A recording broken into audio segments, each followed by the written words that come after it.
네, 오늘 9월 26일 예배에 잘 오셨습니다. 오늘은 마가복음 6장 30절, 37절까지 말씀을 통해서 은혜의 본질이라는 제목을 가지고 함께 말씀을 나누려고 합니다.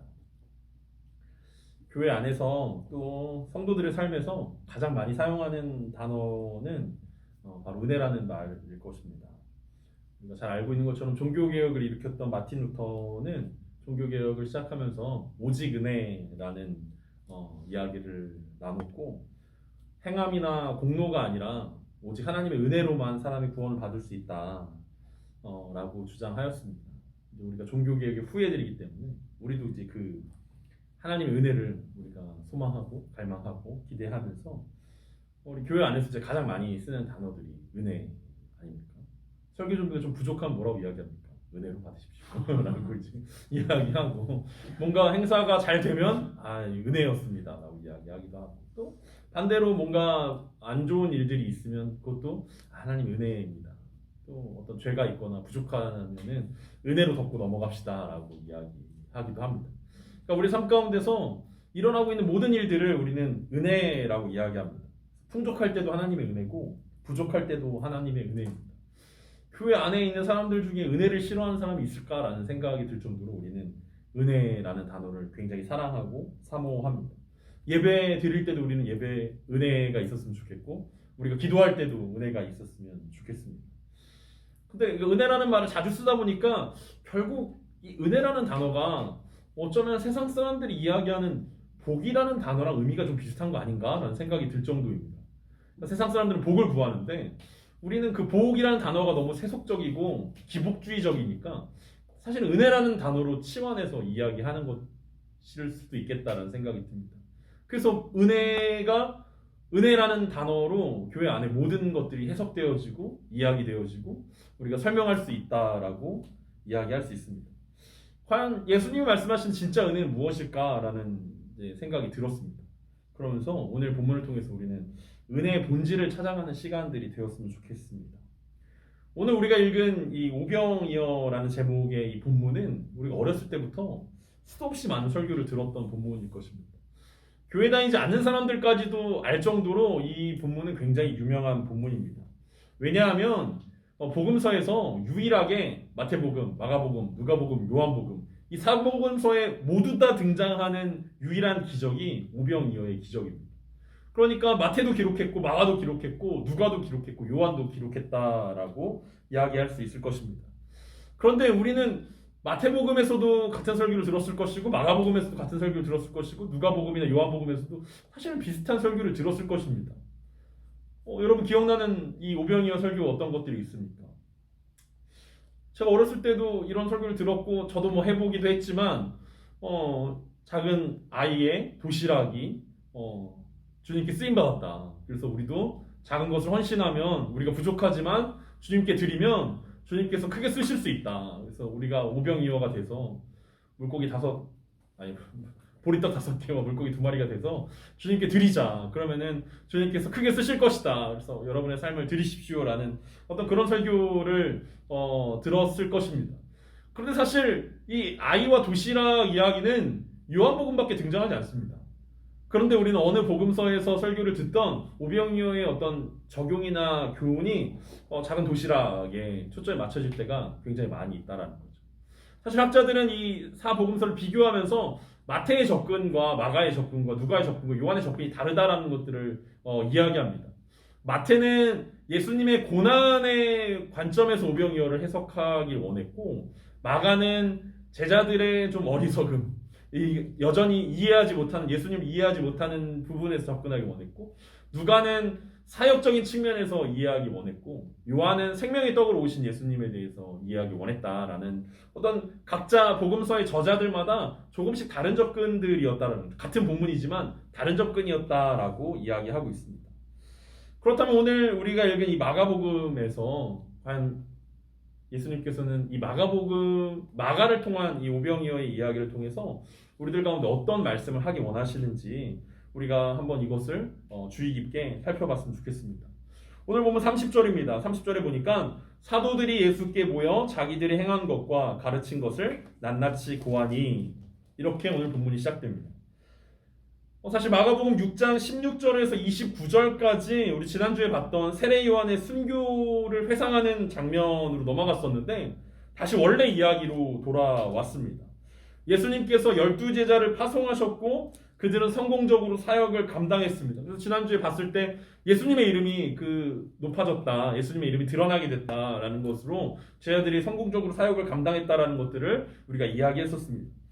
그리고 돌아왔을 때 마가복음에서 유일하게 오늘 30절에서 사도들이 예수께 모여라고 이야기합니다. 그러니까 마가복음에서 유일하게 12제자를 사도라고 이야기하는 장면은 딱 이 부분밖에 없습니다. 왜냐하면 사도라는 이름에는, 이 별명에는 보냄을 받은 자라는 뜻을 가지고 있기 때문입니다. 그래서 보냄을 받은 자들, 예수님의 파송을 받아서 선교여행을 갔다 돌아온 이 제자들을 사도라고 처음이자 마지막으로 불러줍니다. 지금 그 사도라고 불리는 이 12제자들은 엄청나게 흥분 상태입니다. 왜냐하면 예수님이 아무것도 갖지 못한 채 전도여행을 보내셨는데 그들은 성공적으로 아무것도 갖지 못한 채 갔던 선교여행에서 무사히 돌아왔습니다. 갔다 온 것만 해도 굉장히 신기한 일들이었는데 전대를 가져가지도 않았고 두버릇을 같이 가지도 않았던 그 신기한 사역들 가운데 때를 따라 돕는 하나님의 은혜들을 경험하고 먹을 것을 먹기도 하고 잠자리를 얻기도 하고 그런 모든 여정들이 그들 가운데 너무 신기한 일들이었다는 거. 처음 경험해보는 것들이죠. 예수님을 떠나서 처음 경험해보는 것들이었기 때문에 너무 신기해서 얘기할 거리들이 많았는데 뿐만 아니라 예수님이 주셨던 그 귀신을 내어쫓는 권능이 실제로 그들이 사용할 수 있었다라는 것에 더 놀랬다라는 거죠. 귀신도 내어쫓고 병든 자도 고치고 심지어 예수님으로부터 가르침을 받았던 그 복음도 사람들에게 열심히 가르칠 수 있었다라는 것. 그래서 자기들이 행한 것과 가르친 것을 낱낱이 고했다라고 이야기합니다. 그러니까 이 수많은 간증거리들을 가지고 제자들이 돌아온 것입니다. 너도 나도 간증거리들을 쏟아내느라 정신이 없었을 것입니다. 야, 내가 했던 일들 한번 들어봐. 야, 나는 더 대단한 일이 있었어. 야, 우리가 갔던 지역은 진짜 놀라운 일들이 있었다니까? 좀 들어봐라고 이야기하면서 너도 나도 자신들이 겪었던, 경험했던 그 은혜들을 나누는데 굉장히 열심이었던 상황이었다라는 거죠. 그러니까 마가복음의 독자들은 조금 생소할 수 있습니다. 왜냐하면 바로 직전에 세례 요한이 순교를 당했는데 제자들이 흥분해서 이렇게 이야기하고 있다라는 것들이죠. 사실 마가는 지금 이 제자들의 세례 요한의 이야기에서 이어지는 이 제자들의 이야기를 통해서 지난주에 얘기했던 것처럼 제자들의 순교를 염두에 두고 얘기하고 있는 것들인데 제자들은 아직까지 그것들을 깨닫지 못했기 때문에 그냥 전도여행의 성공적인 그 결과들이 그들 가운데 신기했고 서로 열심히 간증을 나누는 그런 상황 가운데 있었다라는 것입니다. 이어지는 31절에서 예수님께서 제자들에게 이렇게 이야기합니다. 이르시되 너희는 따로 한적한 곳에 가서 잠깐 쉬어라 하시니 이는 오고 가는 사람이 많아 음식 먹을 겨를도 없음이라. 제자들이 얼마나 사역을 잘했는지 제자들의 사역 이후로 계속해서 사람들이 몰려들기 시작했습니다. 그리고 제자들이 전도여행 끝나고 돌아왔음에도 불구하고 쉴 시간도 없을 정도로 계속해서 사람들이 몰려 들어왔고 예수님은 그런 제자들을 향해서 긍휼한 마음이 들었습니다. 그래서 제자들에게 한적한 곳에 가서 잠깐 쉬자라고 말씀하신 것입니다. 제자들은 그만큼 수고했고 당연히 쉴 수 있는 권리들이 그들에게 있었다는 것입니다.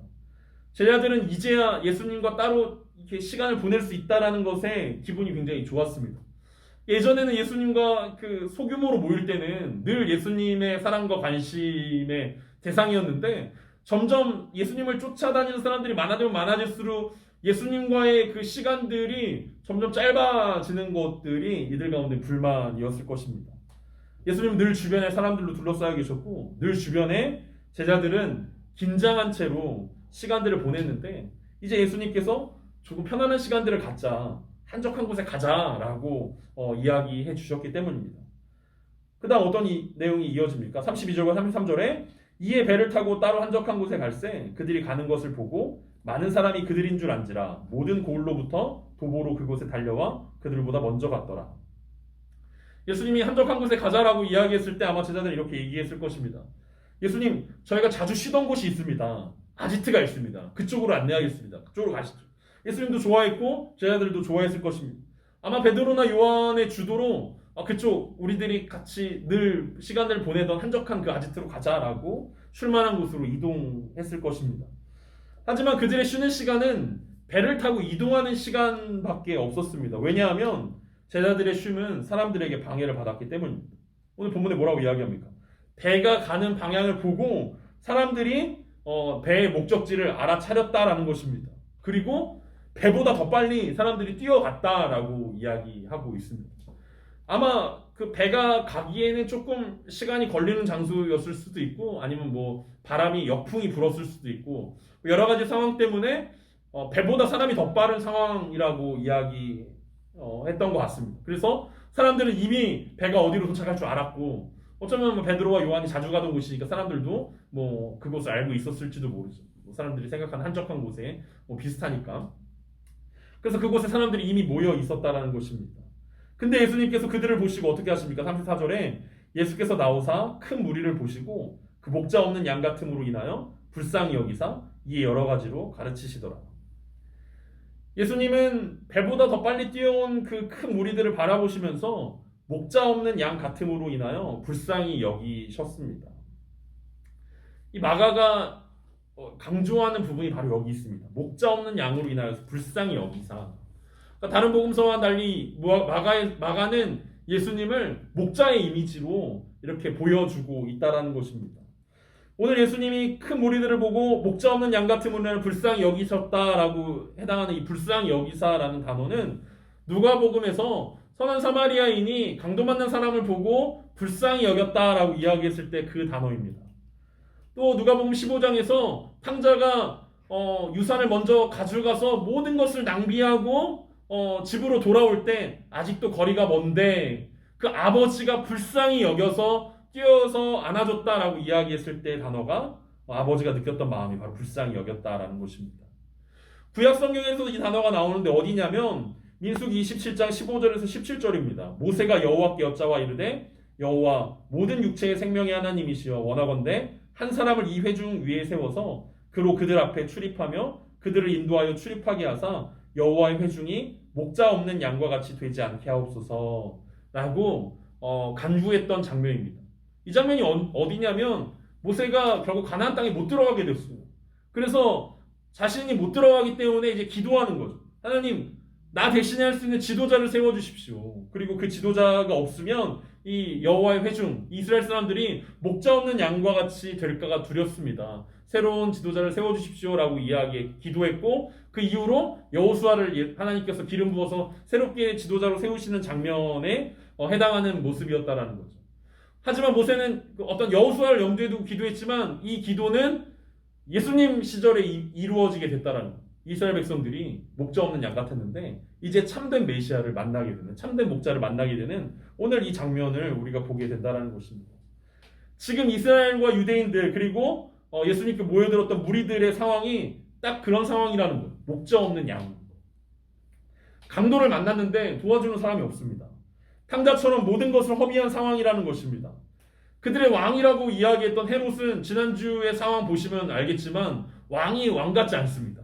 왕은 이상한 놀이에 빠져 있습니다. 잔치하고 뭐 이상한 놀이에 빠져 있지 백성들을 긍휼히 여기지 않는다라는 것입니다. 율법을 가르치는 서기관들과 바리새인들은 어떻습니까? 그들은 진리를 알지 못한 채 진리 대신 예수 그리스도를 대적하고만 있습니다. 그러니까 유대인들의 목자가 되지 못한다라는 거예요. 제사장들은 어떻습니까? 제사장들은 이때 당시에 교대로 근무해야 할 정도로 인원이 많았다라는 거예요. 그럼에도 불구하고 제사장들의 관심은 어떤 사람들에게 있지 않고 그들이 얼마나 잘 살 수 있을 것인가, 부와 명예를 얻는 데만 초점을 맞춰져 있었다라는 것들이 바로 예수님께서 말씀하신 목자 없는 양과 같은 지금 유대인들의 상황이었다라는 것입니다. 본 회포는 이 장면을 보면서 목자 없는 백성들의 모습을 이렇게 설명합니다. 질문은 있으나 대답이 없고, 근심이 있으나 위로가 없고, 양심의 고뇌가 있으나 구출이 없고, 눈물이 있으나 위로가 없고, 죄가 있으나 죄사함이 없다. 그들은 복음을 기다리고 있지만 그들이 가진 것은 기껏해야 충고뿐이다. 양무리의 목자가 없다면 서기관들이나 어떤 바리새인들이나 제사장들이 과연 무슨 소용이 있겠는가라고 이 장면을 설명하였습니다. 그래서 예수님이 이 큰 무리들을 보면서 목자 없는 양같이 방황하는 무리들을 보시고 불쌍히 여기셨다라는 것입니다. 그리고 그들에게 뭘 하십니까? 하나님 나라의 복음을 가르쳐 주셨습니다. 이어지는 35절과 36절에서 때가 저물어가매 제자들이 예수께 나와 여짜오되 이곳은 빈들이요 날도 저물어가니 무리를 보내어 두루 촌과 마을로 가서 무엇을 사 먹게 하옵소서. 그러니까 쉬자고 했던 예수님이 무리들을 만나자 다시 사역을 시작하는 모습을 보면서 제자들은 이미 내가 그럴 줄 알았다. 어쩐지 예수님이 갑자기 쉬자고 하시더라. 예수님 성격이 그럴 리가 없는데 갑자기 쉬자고 하시더니 결국 사람들 만나니까 이렇게 바뀌시는구나 라고 실망했던 제자들의 모습들이 우리 가운데 상상이 되어집니다. 예수님의 열정적인 설교가 계속될 무렵 날이 저물어가는 것을 느꼈던 제자들이 예수님에게 다가와서 예수님 이제 그만합시다. 날도 이제 저물어가고 사람들이 이제 배고프고 이제 여기서 이쯤에서 그만해도 될 것 같습니다. 예수님 아까 쉬자고 했던지 벌써 한나절이 지났는데 우린 도대체 언제 쉽니까? 우리 밥도 먹어야 되지 않습니까? 우리 눈 좀 붙여야 되지 않습니까? 이 날도 어두워지고 먹을 것도 없는 빈들인데 저 사람들은 도대체 어떻게 합니까? 라고 이제 예수님께 이야기하는 것입니다. 우리들은 빨리 돌려보내야만 한다라는 거죠. 왜냐하면 예수님 우리가 책임질 수 없지 않습니까? 이 많은 사람들 어떻게 책임집니까? 빨리 돌려보냅시다 라고 이야기하십니다. 사실 예수님도 그렇고 제자들도 그렇고 여기 모여든 무리들도 그렇고 지금 이 시간은 예정이 없던 시간들입니다. 아무도 예상하지 못했다라는 거예요. 무리들은 이동하시는 예수님을 바라보면서 갑작스럽게 예수님을 쫓아갔고 예수님과 제자들도 원래 쉬러 가는 타이밍이었는데 무리들이 쫓아와서 사역하고 있는, 그래서 아무런 준비 없이 사람들이 모여들었고 제자들도 준비가 없었고 무리들도 준비가 없었고 도시락도 없고 무작정 따라왔기 때문에 원래였다면 멀리 이동할 때 밥이라도 주먹밥이라도 가지고 다 왔을 텐데 아무것도 싸우지 않았던 사람들 그리고 제자들의 상황이 그렇다라는 것들을 보여주고 있습니다.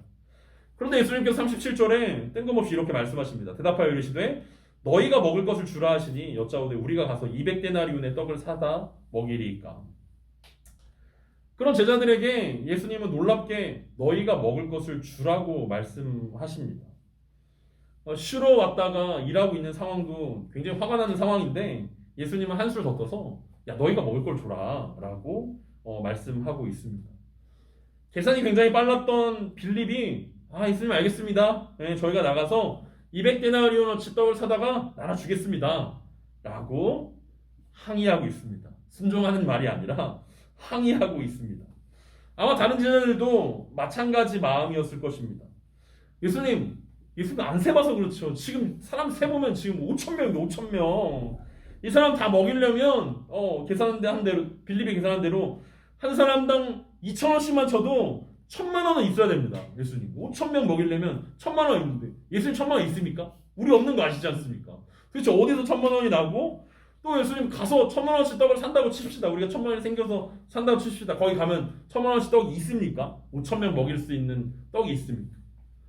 이 5,000명이라는 숫자는 굉장한 숫자입니다. 지금 우리가 생각하면 5,000명이면 그냥 5,000명인가 보다라고 생각하지만 이때 당시에 어떤 도시나 마을 인구가 10,000명 정도씩밖에 안 된다는 거예요.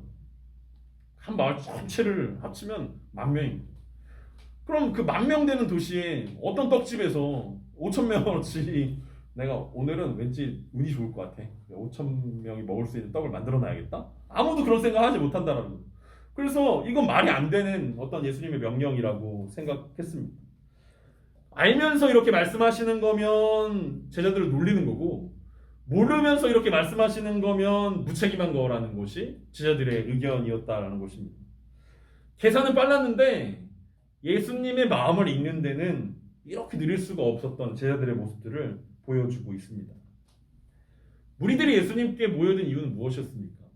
예수님이 떡을 오늘 예고편 오늘은 보리떡 5개와 물고기 2마리로 5,000명을 먹일 예정이니까 여러분들 꼭 시간 안에 모여주십시오. 절대 도시락 들고 오시면 안 됩니다. 어떤 예고편이 있었기 때문에 사람들이 온 것입니다. 아니잖아요. 우리가 봤던 것처럼 예수님 때문에 사람들은 모여들었고 예수님의 말씀과 예수님의 기적을 보면서 그들은 그냥 무작정 모여들게 되었다라는 것입니다. 그렇다면 너희가 먹을 것을 주라라고 예수님께서 요청했을 때 예수님께서 말씀하신 이 먹을 것은 떡이 아니었을 거라는 거죠.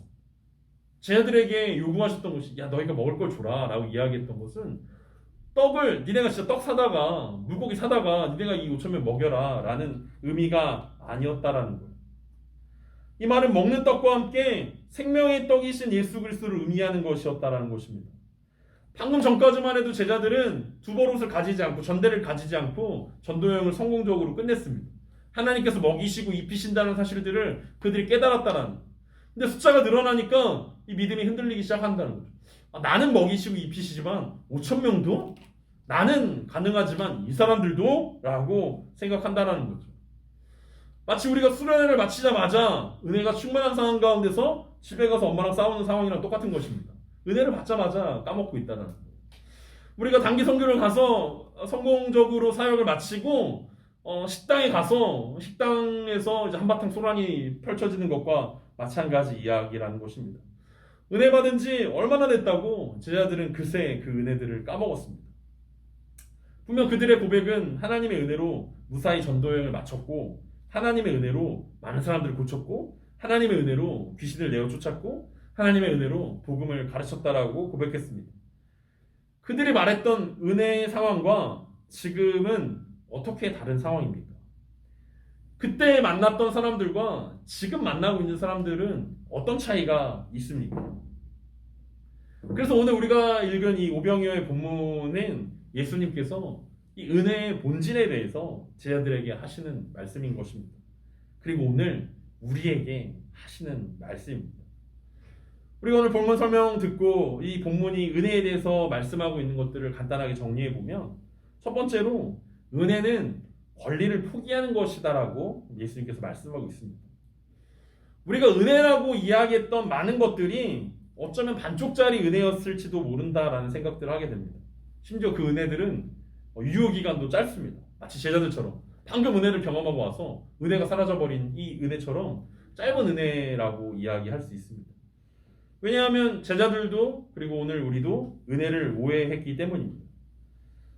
우리는 우리가 원하는 것을 얻었을 때 은혜라고 부릅니다. 그렇잖아요? 하나님의 은혜로 대학에 갔어요. 하나님의 은혜로 여자친구가 생겼습니다. 하나님의 은혜로 결혼하게 되었습니다. 하나님의 은혜로 취업을 하게 되었습니다. 하나님의 은혜로 돈을 벌었습니다. 하나님의 은혜로 뭔가 됐습니다. 그러니까 사실 우리가 원하는 무언가를 얻게 되면 우리는 어떤 겸손함의 표현, 어떤 교회적인 용어로 은혜를 붙입니다. 은혜로 얻었습니다. 은혜로 뭐가 됐습니다. 은혜로 성공했습니다. 라고 이야기하면 굉장히 교회 용어가 됩니다. 세상 사람들이 얘기하는 거랑 똑같은데 사실은 똑같은데 은혜라는 단어가 들어가면 굉장히 거룩해지고 은혜스러운 이야기가 된다라는 것입니다. 그것을 누리면서 우리는 기뻐합니다. 그러면서 한편으로 은혜라는 단어가 공로라는 단어가 되었다라는 생각들을 하게 됩니다. 내가 잘해서 은혜를 얻은 것은 아니지만 은혜를 얻은 이후에는 그게 내 것이다라는 착각이 제자들에게 생겼다라는 거예요. 은혜라는 건 우리가 잘 알고 있는 것처럼 받을 수 없는 사람에게 거저 주시는 하나님의 선물인데 그건 내가 어떻게 선택할 수 없는 거니까 하나님이 거저 주셨는데 내가 선택받았다라는 거예요. 나에게 주셨다라는 거예요. 그리고 그 이후로 이제 내 것이 되었다라는 것입니다. 주님이 은혜를 주셔서 합격을 하고 결혼을 하고 돈을 벌고 집을 사고 누리게 되었습니다. 그래서 나는 주님 은혜에 감사해서 감사헌금도 드렸고 11조도 드렸고 구제헌금도 드렸습니다. 그래서 남은 것은 다 내 것입니다. 내가 잘해서 얻었다라고 이야기하는 것, 그 세상 사람들의 관점처럼 내가 잘해서 이것들을 얻었습니다라고 이야기하는 것보단 훨씬 더 나은 관점이지만 하나님의 은혜의 수준은 그 정도가 아니라는 것입니다. 그것은 하나님의 은혜를 오해하는 것입니다. 주님이 우리에게 이 모든 것들을 주신 것들은 내가 누리고 내가 쓰라고 주신 것이 아니라 하나님의 나라를 위한 것이고 하나님 나라의 영혼들을 위한 것입니다. 그래서 진짜 은혜는 내 것을 주장하는 것이 아니라 내 것을 내려놓는 것입니다. 제자들은 힘든 전도여행에서 돌아왔습니다. 그들은 쉬는 게 마땅했고 쉴 수 있는 권리가 있었습니다. 하지만 은혜라면 그것을 내려놓는 것입니다. 예수님과 제자들에게는 계획대로 할 수 있는 권리가 있었습니다. 계획대로 쉬어야지. 모든 것이 계획대로 되어야지. 중간에 계획이 어그러지고 틀어지는 것은 그들의 계획이 아니었습니다. 그들은 그들의 계획대로 할 수 있는 권리가 있었습니다. 하지만 그 권리를 내려놓는 것입니다. 제자들은 자신들의 식사를 먹을 권리가 있었지만 그 권리를 내려놓는 것입니다. 이게 예수님이 말씀하시는 은혜라는 거예요. 내가 가질 수 있지만, 내가 누릴 수 있지만 그것을 내려놓는 것, 이것이 진짜 은혜라고 예수님께서 말씀하고 있습니다. 하나님의 은혜를 왜곡하고 있는 제자들에게 은혜의 본질을 보여주십니다. 왜냐하면 여기서 가장 힘든 사람은 예수님이었다라는 거예요. 가장 쉬어야 되는 사람들은 예수님이었다라는 거죠. 예수님을 쉬셔도 아무도 뭐라 하지 않을 만큼 열심히 사역하셨습니다. 예수님은 굳이 십자가를 지지 않으셔도 되는 하나님이셨다라는 것입니다. 그런데 예수님은 굳이 십자가를 지셨습니다.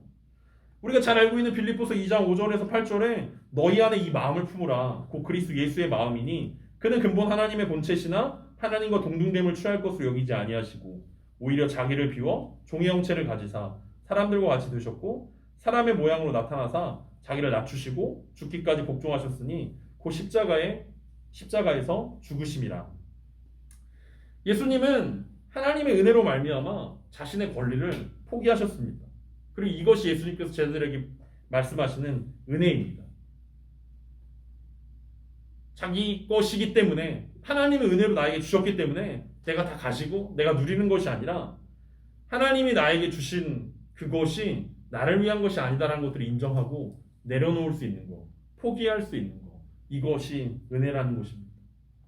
사실 우리가 함께 예배 때 찬양했던 찬양 가사가 그런 가사 아닙니까?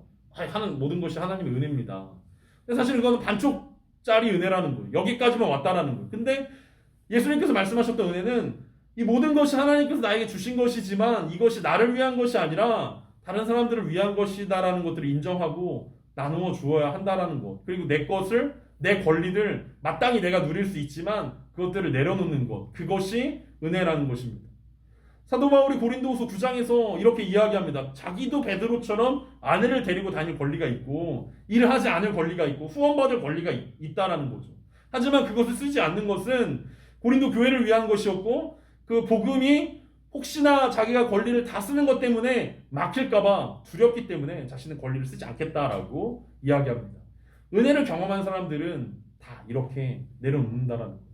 예수님이 그 모습을 우리에게 보여주셨기 때문입니다. 그래서 첫째로 은혜는 권리를 포기하는 것이다라고 이야기할 수 있습니다. 두 번째로 예수님께서 오늘 은혜의 본질을 보여주시면서 우리 가운데 하시는 말씀은 은혜의 본질이 긍휼이다라고 말씀하고 있습니다. 예수님이 자신이 누릴 수 있었던 모든 것을 내려놓을 수 있었던 것은 무리를 향한 긍휼함 때문이었습니다. 그리고 불쌍히 여기는 이 마음은 목자의 마음입니다. 그래서 제자들도 이 긍휼한 마음, 불쌍히 여기는 마음을 예수님과 동일하게 느끼길 원하셨습니다. 여러분, 전도여행에서 돌아온 직후에 제자들은 몰려오는 무리들을 바라보면서 부담스럽다라고 생각했습니다. 한 영혼으로 보는 것이 아니라 5,000명으로 본 것입니다. 한 영혼 한 영혼들이 오는 것이 아니라 저 5,000명 무리들, 저 내가 해치워야 할 과업, 내가 빨리 해내야 할 어떤 일거리, 저 사람들 또 몰려오네라고 이야기하고 있습니다. 우리가 은혜를 받았습니다라고 고백할 때 우리는 하나님으로부터 무한한 용서와 무조건적인 사랑을 받았다는 뜻입니다. 그리고 그 은혜는 우리에게 머물러 있는 것이 아니라 주님의 시선을 통해서 잃어버린 영혼을 향하게 만드는 것입니다. 바로 전도여행에서 제자들은 어떤 모습이었겠습니까? 낯선 동네에 가서 내가 어떤 영혼을 만나게 될 것인가, 내가 어떤 사람을 만나게 될 것인가 긴장했을 것입니다. 한편으로 두려웠을 것이고 또 주님의 이 긍휼하신 마음으로 내가 이들을 전도해야겠다라는 그 마음들이 충만했을 것입니다. 그때 상황이 사실은 지금이랑 똑같은 상황이라는 거예요. 지금 5,000명이 몰려들고 있지만 그때는 내가 찾아가는 상황이고 지금은 몰려들어오니까 다르다? 이것이 아니라 같은 상황인데 이상하게 다르게 느껴진다는 거예요. 사역할 때와 내가 사역할 때와 사역에서 한 걸음 벗어났을 때의 모습이 달라서는 안 된다는 것입니다. 우리가 단기 선교를 가서도 마찬가지 아닙니까? 교회 안에서 선교지에서 어떤 전도를 하고 사역을 할 때는 막 으쌰으쌰하고 막 열심히 하고 한 영혼이 굉장히 귀하다라는 생각들을 하고 열심히 해주지만 그 단기 선교의 어떤 사역적인 파트들이 끝나고 이어지는 이제 여행 파트에서 이제 식당에 가고 물건을 사고 이럴 때 어떤 마음이 듭니까? 저 사람이 나의 돈을 가져가지 않을까? 나한테 사기를 치는 거 아니야? 저 사람이 나를 등을 치려고 지금 노력하는 거야. 그래서 말도 안 되는 걸로 신랑이라고 막 깎아달라, 막 더 깎아라, 막 이러면서 이거 너 아니다, 막 이렇게 얘기하고 너 훔쳐가면 안 된다 하면은 그러니까 긍휼의 대상으로 보지 않고 그들은 적대적인 대상으로 본다라는 거예요. 오늘 제자들의 모습이 바로 딱 그 모습이라는 거죠. 자기가 전도여행 갔을 때는 긍휼의 대상으로 보다가 예수님과 함께 하니까 사역의 대상으로, 그냥 일거리의 대상으로 바뀌었다라는 것입니다. 앞에서 예수님의 그 불쌍히 여기는 그 마음, 강도 만난 사람을 긍휼하게 여겨주는 것, 남은 재산을 다 써버리고 돌아와도 불쌍히 여겨주시는 것, 이것이 하나님의 은혜라는 거예요. 은혜 아니고서는 설명되지 않는 모습들이 바로 이런 모습이기 때문에 그렇습니다. 우리가 잘 아는 것처럼 마태복음 18장에 가면 1만 달란트, 임금에게 1만 달란트 빚진 사람이 등장합니다. 다행히 임금이 불쌍히 여겨서 그 1만 달란트를 탕감해 줍니다. 근데 그 1만 달란트 탕감하는 사람이 어떻게 합니까? 밖에 나가서 동료를 만났는데 100데나리온 빚진 사람을 만나서 목을 조릅니다. 그리고 감옥에 가둡니다. 이 100데나리온을 안 갚다니 막 뭐라 합니다.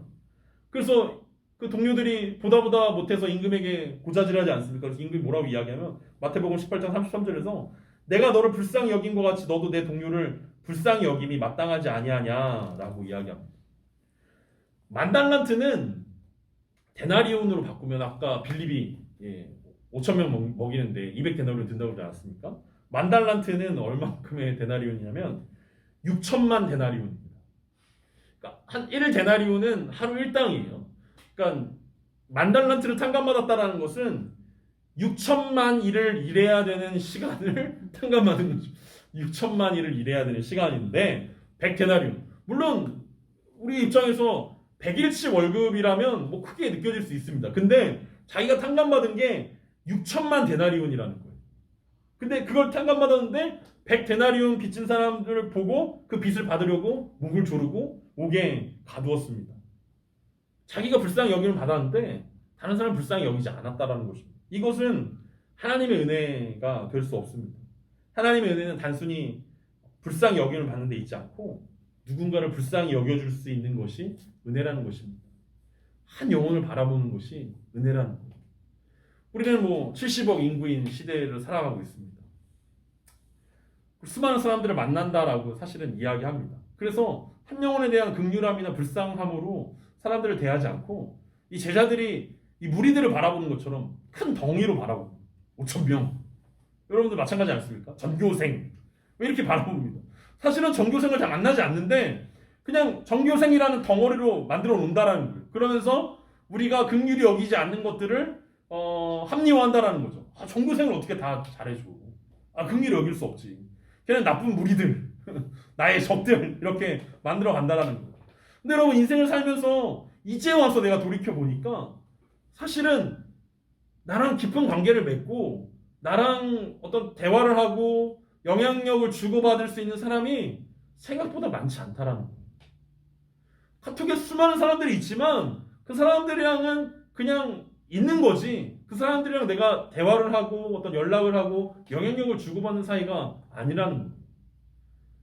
그러니까 전도를 나갔다고 생각하면 참 잘해줄 텐데 사실 우리가 일상에서 만나는 사람들을 바라보면서 그 영혼들을 불쌍히 여기는 것들이 없다라는 거예요.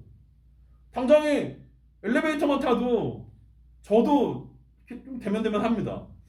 아니, 그 사람이 전도의 대상이고 선교의 대상이라고 만약에 선교지에서 만났다고 생각하면 정말 열심히 웃어주고 막 하이 하고 막 이렇게 뭐라도 하나 더 주려고 얘기할 텐데 그냥 지나가는 사람 행인일이 매일 만나는데 매번 마주치는데 그냥 행인이라는 거. 긍휼한 마음이 없기 때문에 그런 거 아닙니까? 우리가 만나는 직장 동료들도 마찬가지 아닙니까? 학생들도 마찬가지 아닙니까? 긍휼한 마음으로 바라보면 그들에게 뭔가를 내가 좀 더 해줄 수 있을까? 어떻게 해야 할까라는 것들을 생각하면서 접근할 텐데 불쌍히 여기는 마음이 없으니까 저 사람은 나를 괴롭히는 사람, 나에게 일을 더 주는 사람, 나를 못살게 구는 사람, 쟤는 날 질문하지 마, 날 괴롭히지 마 라고 벽을 치는 모습들이 사실 우리 가운데 있다라는 거예요. 그렇다면 우리는 제대로 은혜를 경험한 것이 아닙니다. 내가 1만 달란트를 하나님께 탕감받았다면 난 마땅히 100데나리온을 탕감해 줄 수 있어야 한다라는 거죠. 하나님께서 우리를 무조건적으로 사랑해 주시고 조건 없이 용서해 주셨다면 우리도 그렇게 해야 되는 것이 은혜입니다. 마지막으로 예수님께서 은혜의 본질을 말씀하시면서 우리 가운데 이야기하는 것은 예수 그리스도를 나누는 것입니다. 사실 이것은 누가와 요한의 어떤 관점이긴 한데 오늘 이 이야기를 빼놓을 수 없을 것입니다. 다음 주에 오병이어의 의미를 더 깊이 살펴보면서 나눌 이야기이긴 하지만 결국 예수님께서 말씀하신 너희가 먹을 것을 주라의 핵심은 예수 그리스도 자신입니다. 그래서 앞에서 마가복음에서는 사도라는 단어가 여기 한 번밖에 안 나온다고 이야기했지만 누가복음에서는 사도라는 단어가 굉장히 많이 나옵니다.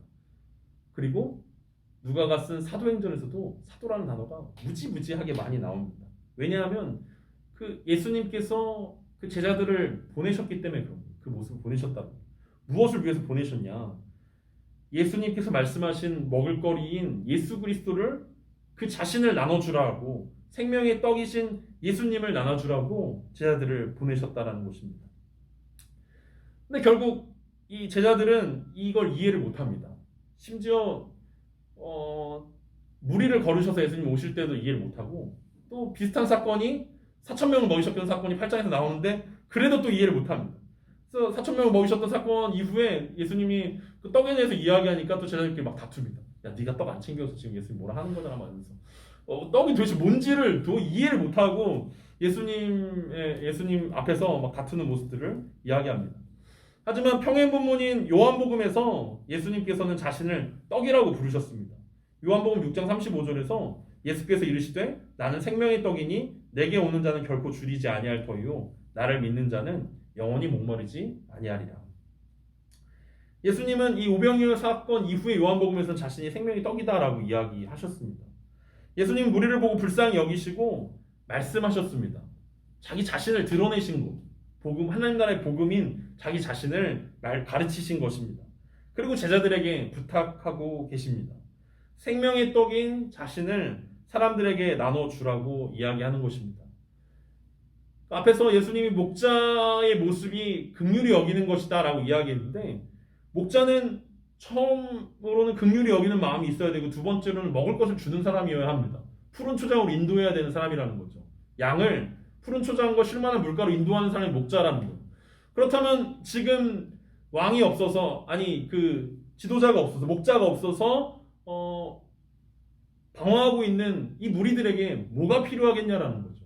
그것은 바로 예수 그리스도의 복음, 생명의 떡인 예수 그리스도가 그들에게 필요하다는 것입니다. 그러니까 예수님은 제자들에게 말도 안 되는 할 수 없는 그 일을 시킨 게 아니에요. 마치 군대처럼 자 200데나리온 떡을 10분 안에 사온다. 실시. 예수님 이렇게 말씀하시고 이것 봐라 빠져가지고 지금 못 가져오네. 장난하나. 내가 니네 그렇게 가르쳤어? 다시 10분 준다. 갔다 와. 이렇게 예수님 말도 안 되는 명령을 제자들에게 말씀하고 있는 것이 아닙니다. 제자들이 지금 제자들에게 예수님께서 요구하고 있는 것은 예수 그리스도를 먼저 누리고 그것을 세상에 나눠주라고 하는 것입니다. 결국 제자들은 끝까지 예수님이 누구신지 무엇을 위해 오셨는지 이 의미들을 깨닫지 못합니다. 마가가 보여주고 싶은 건 이런 모습이에요. 제자들이 생각보다 바보였다. 제자들이 우리 지금 초대교회 상황에서 제자들 막 엄청 우러러보고 막 이러지만 제자들이 원래 똑똑한 사람들이 아니었다. 예수님 3년 동안 굉장히 속이 터지셨다. 막 이런 모습들을 보여주고 있었던 것 같습니다. 그런데 어떻게 됩니까? 사도행전에 이르러서 누가가 계속 사도 얘기하다가 사도행전에 이르러서 어떻게 됩니까? 이제 제자들이 생명의 떡의 의미들을 이해하기 시작합니다. 그리고 그 생명의 떡을 나눠주기 시작합니다. 우리가 잘 알고 있는 것처럼 사도행전 3장에 가면 미문에 앉아있는 안진뱅이를 바라보면서 베드로가 이렇게 이야기하잖아요. 은과 금은 내게 없거니와 내게 있는 이것을 내게 주노니 나사렛 예수 그리스도의 이름으로 일어나 걸으라. 이제 생명의 떡이신 예수 그리스도가 무엇인지를 베드로가 그리고 요한이 그리고 남은 사도들이 이해한 것입니다. 그래서 사도행전의 역사가 시작되는 거예요. 우리가 나눠주는 것이 비단 물론 떡도 나눠줄 수 있어야 하고 고치는 사역도 있어야 되고 귀신도 내어 쫓아야 하지만 진짜 필요한 사역이 이거구나. 예수 그리스도를 나눠주는 거. 내가 그것을 충분히 누리고 내가 충분히 맛보고 그것을 불쌍한 영혼들에게 나눠주는 것이 오늘 이 오병이어를 예수님께서 베푸셨던 진짜 목적이었구나 라는 것들을 이제 깨닫게 된 것입니다. 그래서 이제 너희가 먹을 것을 주라 라는 이 단어가 이 명령이 제자들 가운데 이제 더 이상 부담이 아니라는 것입니다. 어떻게 떡을 만들지? 어느 떡집까지? 어디 가서 이렇게 많이 모아오지? 이런 고민을 할 게 아니라 예수 그리스도가 누구인지 참으로 경험하고 그것들을 누리고 그것을 나눠주는 것이 은혜라는 것들을 그들이 경험하게 된 것입니다. 이것이 예수님께서 말씀하신 은혜의 본질인 것입니다. 여러분은 은혜를 무엇이라고 생각하십니까? 우리가 지금까지 은혜라고 부르던 것들이 예수님의 생각과 다르다는 사실들을 오늘 우리는 함께 살펴보았습니다. 그리고 이 시간 우리가 해야 되는 것은 참 은혜를 하나님께 구해야 한다는 것입니다. 세상의 것들을 채워달라고 하나님 은혜를 주십시오. 하나님의 자녀니까 은혜를 주십시오. 내가 구하고 욕망하고 간구하는 그것들을 채워달라고 기도하기보다는 우리도 예수님이 말씀하신 은혜의 본질에 나아갈 수 있도록, 그래서 마땅히 누릴 수 있는 권리를 포기할 수 있는 은혜, 이웃을 긍휼히 여기면서 생명의 떡이신 예수 그리스도를 나눌 수 있는 그런 은혜가 우리 가운데 임하게 해달라고, 그래서 제자들이 사도가 되어서 사도행전을 써 내려갔던 것처럼 오늘 이 시대를 살아가는 우리들도 동일한 은혜로 주님께서 우리 가운데 채워주셔서 우리도 제자로 세워져가는 우리가 될 수 있도록 간절히 기도하는, 그렇게 살아내는 저와 여러분 되시길 간절히 소망합니다.